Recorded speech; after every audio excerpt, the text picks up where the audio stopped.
राम राम मोदी जी, कैसन बा?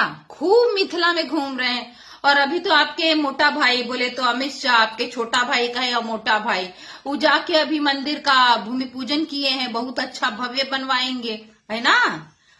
लेकिन आपको ये लगता है कि क्या आपकी पूरी पार्टी के लोग आपके आदर्शों पर चलते हैं?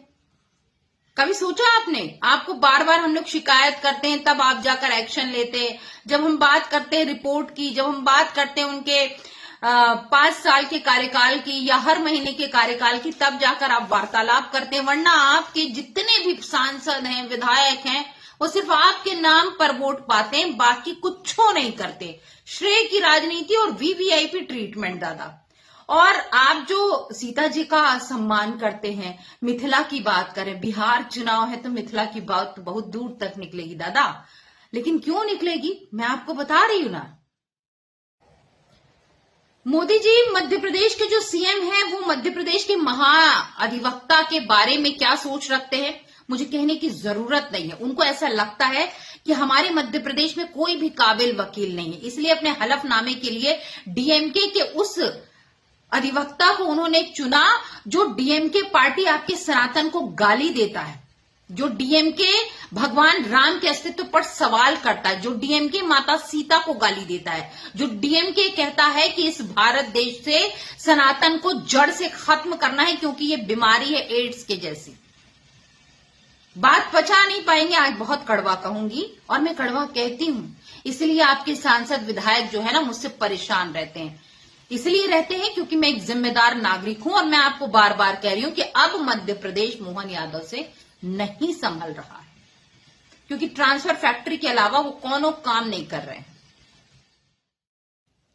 आप आते हैं एमपी में तो कहते हैं एमपी अजब है, गजब है। इसलिए कहते हैं क्योंकि हमारे जो काबिल सीएम है, जिनको आपके पूर्व उपराष्ट्रपति वो कह के गए थे मोहक यादव, लेकिन मोहक यादव की मेंटालिटी जनरल कैटेगरी के लिए बड़ी गंदी है।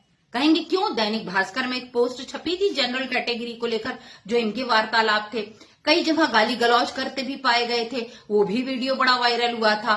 और आपको पता है, जिस माता सीता की आप सम्मान की बात करते हैं, आपके काबिल ये जो मोहन यादव हैं, जब शिक्षा मंत्री थे तो उन्होंने कहा था कि सीता जी जिनको हम माता मानते हैं, वो आज के समय के दौर पर देखा जाए तो एक विडो, तलाकशुदा महिला की जैसी थी। और जिनको हम कहते हैं कि भाई वो धरती में समा गई थी, हम कभी सनातन पर कटाक्ष नहीं करते, वो कहते हैं भाई साहब उन्होंने तो अपने पति के सामने आत्महत्या की थी। ऐसी मेंटालिटी के लोगों को आपने सीएम बनाया है। ये तलाक के बाद वाला जीवन समझ लो आप। किसी को घर से निकाला दे दो तो वो हुए क्या उसका कर सकते हैं। रावण को मारने के बाद जिसके बच्चे जंगल में पैदा हो, जिनको अपने बाप से मिलने के लिए फिर कहानी सुनानी पड़े, और ऐसा कहते हैं बहुत अच्छे अलग अलग प्रकार के साहित्यकार हो गए आजकल, जो इस बात को लिख करके सबके सामने बताते हैं कि राम राज्य लाने की जो कल्पना हमने की है, उनके जीवन के यथार्थ को देखेंगे तो रोम रोम हमारा हिल जाएगा। सरल भाषा में कहा जाए कि जिस सीता माता के लिए इतना बड़ा युद्ध करके लेके आए, उसको गर्भवती होके राज्य की मर्यादा के कारण से छोड़ना पड़ा, और उस सीता माता के बच्चों को जंगल में जन्म देना पड़े, और वो माता इतने कष्ट के बावजूद भी अपने पति के प्रति कितनी श्रद्धा करती है कि वो इतने कष्ट को भूल करके भगवान राम के जीवन की मंगल कामना करती है। भगवान के राम के गुणों को बताने के लिए उन्होंने अपने बच्चों को भी संस्कार दिए। आमतौर पे आज का समय हो तो ये तलाक के बाद वाला जीवन समझ लो आप। किसी को घर से निकाला दे दो तो वो हुए क्या उसका। सोशल मीडिया पर बनती। और अभी तक आप लोग ओबीसी वाले लोगों को अगर उनका हक अधिकार नहीं दे पाए, केंद्र में आपकी सरकार, मध्य प्रदेश में आपकी सरकार, और उसके बाद जो है आप कहते एक रहोगे तो सेफ रहोगे। अपने पहले मातहत को समझाइए कि आप बोलना क्या चाह रहे हैं, क्योंकि आपके मातहत लोगों को जातियों में बांटने की कोशिश कर रहे हैं। हम सनातनी किसी से भेदभाव नहीं करते, चाहे ब्राह्मण हो, चाहे क्षत्रिय हो, वैश्य हो, शूद्र हो, लेकिन आपके ये जो काबिल सीएम साहब हैं, वो जातियों में बांटने का ही काम कर रहे हैं। उनको हम जनरल कैटेगरी के लोग बड़े गढ़ रहे हैं। आप ये सोच लीजिए कि अगले लोकसभा चुनाव के पहले ही, या कह दें बिहार चुनाव के पहले, सारे जनरल कैटेगरी के लोग आपको बाइकआउट कर दें तो जीत जाइएगा आप बिहार। और आपको मैं बता दूं कि सपा पार्टी के तथाकथित पेड अनिल यादव और जैकी यादव इनको सपोर्ट कर रहे हैं। फैक्ट की बात यह है कि वो जैकी यादव और अनिल यादव पेड प्रमोशन करते हैं, आपको सरेआम गाली देते हैं, अमित शाह को गाली देते हैं, योगी आदित्यनाथ उनकी नीतियों को गाली देते हैं। लेकिन ऐसा क्या हो गया भैया, ऐसा कौन सा मक्खन चटा दिया हमारे मोहन यादव जी ने कि उनके लिए कसीदे पढ़ रहे हैं। और आप ही के राष्ट्रीय जो अध्यक्ष है वो ये कहते हैं कि मुझे समझ में आता पेड न्यूज क्या होती है और रियल न्यूज क्या होती है। तो मोहन यादव के पास आज राइट विंग नहीं बचा। कितने लोगों को उन्होंने पैसा देके अपने सपोर्ट में लिखवा लिया, और उसके बाद क्या हुआ जब रियल सनातनी सड़क पर उतरा। आज आप बताइए कि संजय दीक्षित जी, आपको पता है ना जयपुर उनका डायलॉग्स चलता है, वो एक IAS अधिकारी रह चुके हैं। अगर वो ये कह रहे हैं कि भाई साहब अगर आप कोर्ट में हलफनामा देते हैं और उसके बाद ये कहते हैं ये फैक्ट न्यूज नहीं है, तो भाई साहब आप कोर्ट की अवमानना खुद कर रहे हैं, हम नहीं कर रहे हैं। जिसमें भारतीय कम्युनिस्ट पार्टी, आप पार्टी, समाजवादी पार्टी, भारतीय इंडियन कांग्रेस, भारतीय जनता पार्टी, हमने सबने मिलकर के हमारे राज्य के OBC वर्ग के आरक्षण को लेकर के जो सुप्रीम कोर्ट में प्रकरण चल रहा है, जैसा कि हम सबकी भावना है, ये चलने वाले कोर्ट के स्टे पर चूंकि कांग्रेस भी और बाकी अपोजिशन पार्टी भी और भारतीय जनता पार्टी भी सबने अपनी विधानसभा में भी इस बात को स्पष्टता के साथ रखा था कि 27% आरक्षण देने में हम यूनानिमस तैयार हैं।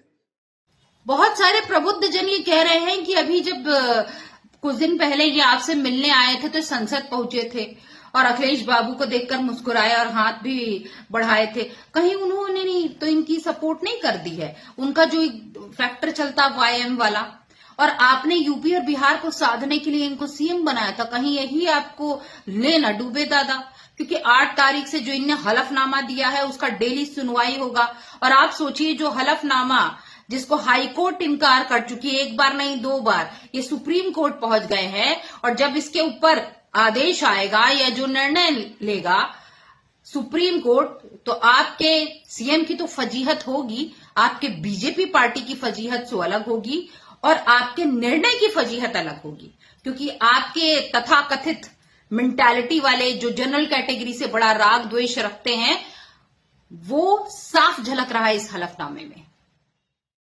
और लोग तो ये भी कह रहे हैं कि डॉक्टर मोहन यादव में इतना बल नहीं है या कैपेबल नहीं है कि वो इस टाइप का हलफनामा आपके पूछे बगैर जो है पेश कर दे, क्योंकि हर छोटी बात को लेकर फाइल लेकर आपके पास दौड़े चले आते हैं। और इसीलिए अमित शाह ने इस बार हकार दिया था कि भाई अपने जो मान मनौवल और शिकायत है वहीं तक रखिए और वहीं एक कमेटी बनाइए। तो कुल मिलाकर कहा जाए कि मध्य प्रदेश में जितने भी आपने मंत्री बनाए एक दूसरे से पट ही नहीं रही है। इतने बड़े हलफनामे पर कोई सामने आकर बोला नहीं, कोई इनके सपोर्ट में नहीं बोला, और अधिकतर जो है वो जनरल कैटेगरी के आते हैं। और जब बात जाति पर क्या होती है, कुठाराघात होती है ना, तो इंसान पीछे हट जाता है। अगर हम सनातनी जनरल कैटेगरी वाले सबको एक समान दृष्टि से देखते हैं तो हम ये उम्मीद करते हैं कि सामने वाला भी वैसा ही करे। लेकिन अगर वो जाति पर आ जाता है तो फिर लोग अपनी जाति पर आ ही जाते हैं। बाकी आपको करना है जो करना। जो हमारे प्रभु श्री राम के अस्तित्व पर सवाल करे, जो DMK पार्टी हमारे सनातन को गाली दे, हमें एड्स कहे, हमें बीमारी की तरह खत्म करने की बात करे, ऐसी पार्टी के वकील को अपने हलफनामे के लिए यूज करने वाला भी रामद्रोही है हमारी नजर में। और बीजेपी पार्टी अगर ये सोचती है कि वो चुनाव जीत जाएगी विदाउट जनरल कैटेगरी के, तो अपना ये जो सोच है ना उसको बदल दे। क्योंकि हम सनातनी कभी जाति में बांटने का काम नहीं करते, हम एक रहने की बात करते हैं। लेकिन अगर किसी सत्ता पे बैठे हुए एक रामद्रोही कोई ऐसा वकील करता है तो कहीं ना कहीं प्रभु श्री राम का अपमान करता है। माता सीता को अगर विडो महिला कहता है और तलाकशुदा जैसी नारी कहता है तो वो हमारी मैया सीता का अपमान करता है। इसको आप सह सकते हैं, हम बिल्कुल नहीं सहेंगे। तो मोहन यादव जी थोड़ा